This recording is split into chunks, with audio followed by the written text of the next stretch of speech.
AP రాజకీయాలకు సంబంధించి మనం ఎక్కువగా ఎందుకంటే మనం పుట్టింది పెరిగింది అన్ని ఈ ప్రదేశాల్లో కాబట్టి ఇక్కడ ఉన్నటువంటి మీకు ఒక విధంగా సక్సెస్ని కూడా ఇక్కడి నుంచే మన ప్రజలు అందించారు కాబట్టి ఈ పరిస్థితుల్లో గత ఎన్నికలకు సంబంధించి చాలామంది మిమ్మల్ని ప్రేమించే వాళ్ళు ఒక విధంగా ఒకటి మాట్లాడిన వాళ్ళు చాలామంది ఉన్నారు, వ్యతిరేకించి చెప్పిన వాళ్ళు కూడా ఉన్నారు. సో ఇప్పుడు ఈ సర్వేకి సంబంధించి రీసెంట్గా మీరు కొన్ని పాయింట్స్ చెప్తూ వచ్చారు. ప్రభుత్వానికి సంబంధించినటువంటి ఇబ్బందులు కావచ్చు, గత ప్రభుత్వానికి సంబంధించి పోల్చి చెప్పేటువంటి అంశాలు కావచ్చు, వాటికి సంబంధించి ఎవరికి తోచినట్టుగా వాళ్ళు మాట్లాడుకుంటూ వస్తున్నారు.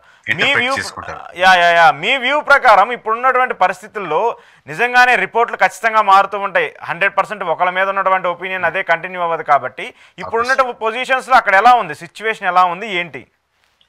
అంటే డేంజర్ బెల్స్ అయితే మటుకు ఎక్కువ డేంజర్ బెల్స్ అంటే అవుట్ ఆఫ్ 175 నియోజకవర్గాల్లో మేము సెక్షన్స్ వైజ్గా తీసుకున్నప్పుడు ఒక సెక్షన్ అన్ని రివీల్ చేయలేం కాబట్టి ఆబ్వియస్లీ కొన్ని పాయింట్స్ వరకు చెప్తాము అనుకున్నప్పుడు ఆ డేంజర్ బెల్స్ మటుకు అవుట్ ఆఫ్ 88 అంటే కొత్తగా గెలిచిన ఎమ్మెల్యేల్లో మటుకు 44 మంది ఒక పరిస్థితి మటుకు ఎక్కువ ఓట్ బ్యాంకింగ్ కోల్పోతున్నారండి. ఆ 44లో ఒక 19 మందికి మటుకు more than 30% of vote banking what they acquired అంటే వాళ్ళకి వచ్చిన ఓట్ బ్యాంకింగ్ లో 30%.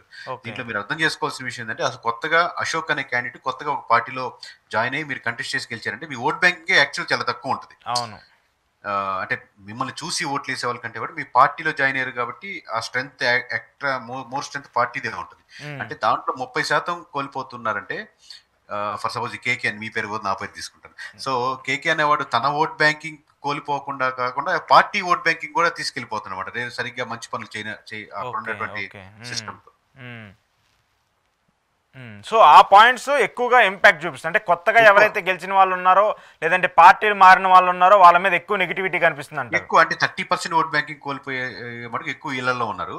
బట్ గ్రౌండ్ లో మటుకు మోస్ట్ ఆఫ్ ది ఎమ్మెల్యేస్ మీద మటుకు అవైలబిలిటీ ఇష్యూస్ కానీ లేకపోతే కరప్షన్ ఛార్జెస్ కానీ లేదా ఇసుక మీద ఎనీ పర్సంటేజ్ కానీ చాప కింద నీరుకి చాప మీద నీరుకి కొంచెం తేడా ఉందండి. అంటే నాన్న అనే పదానికి అమ్మ మొగుడు అనే పదానికి తేడా ఉన్నట్టు. అంటే రెండు మీనింగ్ ఒకటి కదా, రెండు చాప కింద నీరైనా కానీ కరప్షనే, చాప మీద నీరైన కరప్షన్. అంటే ప్రజలు జుబుత్సాకరకంగా ఫీల్ అయ్యే అంత వేరు, కింద చాప కింద నీరైందంటే అది మామూలే కదా, అది సహజమే అనుకునే నేచర్కి రెండుకి తేడా ఉంది. అంటే ప్రజలు డిస్కస్ చేసుకునే ఇసుక పర్సంటేజ్ లేకపోతే సిండికేట్ పర్సంటేజ్, ఎనీ చిన్న ల్యాండ్ ఓపెనింగ్ వచ్చినా కానీ దాంట్లో 2 ప్లాట్లు మాకు ఇవ్వాలనే పర్సంటేజ్.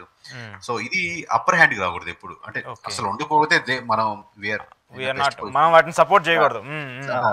బట్ యాక్చువల్లీ అది అప్పర్ హ్యాండ్కి వచ్చిందంటే అది ఇంకా మోర్ డేంజర్ బెల్స్ అని. ఓకే ఓకే ఓకే సరే. ఇప్పుడు మెయిన్గా 3 మేజర్ పార్టీస్ ఉన్నాయి ఏపీకి సంబంధించి, కూటమికి సంబంధించి. గతంలో ఎవరు చెప్పని విధంగా జనసేన పార్టీకి 21 ఎట్టి పరిస్థితిలో కొడుతుందని చెప్పేసి మీరు చాలా కాన్ఫిడెంట్గా చెప్పారు. ఏ సర్వే సంస్థ కూడా, నా ఎక్స్పీరియన్స్ ఆఫ్ 15 years ఆఫ్ ఎక్స్పీరియన్స్లో కూడా ఏ సర్వే సంస్థ కూడా చెప్పలేదు 100కి 100% స్ట్రైక్ రేట్ వస్తుందని. కానీ మీరు చెప్పారు. అలాంటి స్ట్రైక్ రేట్ వచ్చినటువంటి నేపథ్యంలో ఇప్పుడున్నటువంటి పరిస్థితిలో జనసేనకి మీరు చెప్పినటువంటి రిపోర్ట్ కూడా కొంత భిన్నంగా కనిపిస్తుంది. ఆ పరిస్థితి ఎలా ఉంటుంది? ఒకటి మేజర్ మనం అర్థమయ్యే భాషలో చెప్పాలంటే 20 ఫ్లోర్లు బిల్డింగ్ కట్టాలనుకున్నా అంటే దాని తగ్గట్టుగా పునాదులు కూడా పెంచుకుంటూ ఉండాలంటే ఎవరెవరు ఏ పొజిషన్స్ లో ఉండాలి అని కింద గ్రామ స్థాయి నుంచి, మండల స్థాయి నుంచి, నియోజకవర్గ స్థాయి నుంచి ఈ లెవెల్లో ఆల్రెడీ పదవుల్లో ఉండే వాళ్ళు కూడా చాలా మంది రిజైన్ చేసి మళ్ళీ బయటికి వెళ్ళిపోవడం, నెగిటివిటీ చూపించడం, ఇవి చేస్తుంటే ఎక్కడో స్ట్రక్చరల్ గా ఫెయిల్ అవుతున్నారు. లేదా ఎమ్మెల్యేగా కొత్తగా జాయిన్ అవ్వాలనుకుంటే సరైన అప్రోచ్ లేదు. ఆ సిస్టమ్ ని బిల్డ్ చేసుకోవాలండి. అంటే ఇప్పుడు 21 సీట్లు సరిపోతుందంటే 100% సరిపోతుంది. 21 సీట్లు 20 మంది ఎమ్మెల్యే ఉన్నారు, వాళ్ళు చూసుకుంటారు, వద్దరు సరిపోతుంది. బట్ లాంగ్ టర్మ్ గా ఉండాలంటే పార్టీలో జాయిన్ అయ్యేది అన్నాడు. కొంతమంది అడుగుతారు, పార్టీలో చాలా మంది జాయిన్ అవుతున్నారు కదా, మనం వాళ్ళకి కావాల్సినటువంటి కార్డ్స్ ఇస్తున్నాం కదంటే పార్టీలో జాయిన్ అవ్వడం వేరు, ఒక కార్యకర్తగా ఉండడం వేరు. ఎక్కడో తను పని చేసుకుంటా కూడా ఒక పార్టీలో జాయిన్ అవ్వచ్చు, 500 డొనేషన్ ఇవ్వచ్చు, అది వేరు. స్ట్రక్చర్ అంటే దానికి వర్క్ చేసేవాళ్ళు అన్నమాట. అంటే ఎవ్రీడేలో తన భాగంతో పాటుగా 8 గంటలు ఆఫీస్ డ్యూటీతో పాటుగా పొద్దున 1 గంట, సాయంత్రం 1 గంట ఆ విలేజ్లో ఆ స్ట్రక్చర్లో నేను జనసేన తరపు నుంచి అండి మీకు ఏమైనా సమస్యలు ఉన్నాయని అడగడం, ఈ స్ట్రక్చర్లో భాగం అయిందని కోరుకుంటారు. Not only because of money, not only because of power, గుర్తింపు కావాలని కోరుకుంటారు అనమాట. ఆ గుర్తింపు ఇస్తే ఆ స్ట్రక్చర్ లో భాగమే డెవలప్ అవుతారు. ఇలా ఎక్కువ మంది భాగస్వామ్యం అయినప్పుడు మీరు స్ట్రక్చర్ రేపొద్దున 20 ఫ్లోర్లు వేయచ్చు అనమాట. ఇక్కడ కంప్లీట్ ఫెయిల్యూర్ అవుతుంది. కంపారిటివ్ ఆల్ 3 పార్టీస్, మీకు టీడీపీ కావచ్చు, వైఎస్ఆర్సీపీ, బీజేపీతో పోలిస్తే స్ట్రక్చర్ ఫెయిల్యూర్స్ లో జనసేన టూ మచ్ లాగ్ లో ఉంది. అంటే ఆఫ్టర్ 1 year అంటున్నాను. మీకు మీరు అడిగిన కరెక్ట్ గా చెప్పారు. 21 out of 21 అంట గంటా పదంగా నిక్కచ్చిగా చెప్పినప్పుడు రాష్ట్రం నివ్వెరపోయినట్టు చూసింది. తర్వాత maybe I'm also right person for to say structure failures also. Maybe you have that right అనుకో. చాలా డిఫరెన్స్ కనబడుతుంది. ఓకే. ఆ గ్యాప్ అయితే కనిపిస్తుంది లోకల్గా. బాగా అండి, బాగా. అంటే ఇక్కడ మనం మెయిన్గా కన్సిడర్ చేయాల్సింది టీడీపీ పార్టీ, అంటే మిగతా రెండు పార్టీలు ఉన్నప్పటికీ కూడా వాళ్ళు బై ద ఫ్లోలో గెలిచినటువంటి పరిస్థితులే తప్పితే సంస్థాగతంగా గ్రౌండ్ లెవెల్లో వాళ్ళు నిర్మించినటువంటి పార్టీ పరిస్థితులు అయితే కాదంటారు.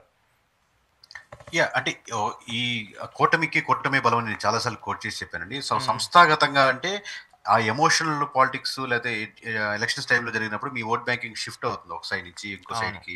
న్యూట్రల్టీ ఉంటారు. ప్లస్ లాంగ్ రన్ గా పవన్ కళ్యాణ్ గారి 2014లో పార్టీ పెట్టి ట్రావెల్ చేసినప్పటికీ మధ్యలో సీట్లు రాలేదని ఈ డిఫరెన్సెస్ లో మీకు ఓట్ బ్యాంక్ షిఫ్ట్ అయింది. సంస్థాగతంగా నా పదం వాడేది చూడండి, that is the perfect word. సంస్థాగతంగా స్ట్రక్చర్డ్ గా అవ్వాలంటే మటుకు అప్పుడు లాంగ్ రన్ ఉంటుంది. అవును. సో ఆ లాంగ్ రన్ కంటిన్యూటీలో మిగతా రెండు పార్టీలు మిస్ అవుతున్నాయి అంటారు. మిగతా రెండు పార్టీలు అంటే ఇంకోటి ఏంటి? బీజేపీకి సంస్థాగతంగా మనం అది అసలు ఇబ్బంది లేదు. సంస్థాగతంగా పర్సంటేజ్ పరంగా పక్కన పెట్టినా సంస్థాగతంగా బీజేపీ చాలా స్ట్రాంగ్ గా ఉంటుంది. ఆ స్ట్రక్చర్ ఉంటుంది. మేబీ దాన్ని లీడ్ చేసుకునే క్యాండిడేట్ దగ్గర వీకే ఉంటుంది. లీడర్ ఉన్నారు, లీడ్ చేసుకునే విధానం ఉన్నారు. కింద సంస్థాగతంగా ఉండే స్ట్రక్చర్ మిస్ అవుతుంది. బీజేపీకి స్ట్రక్చర్ ఉంటుంది.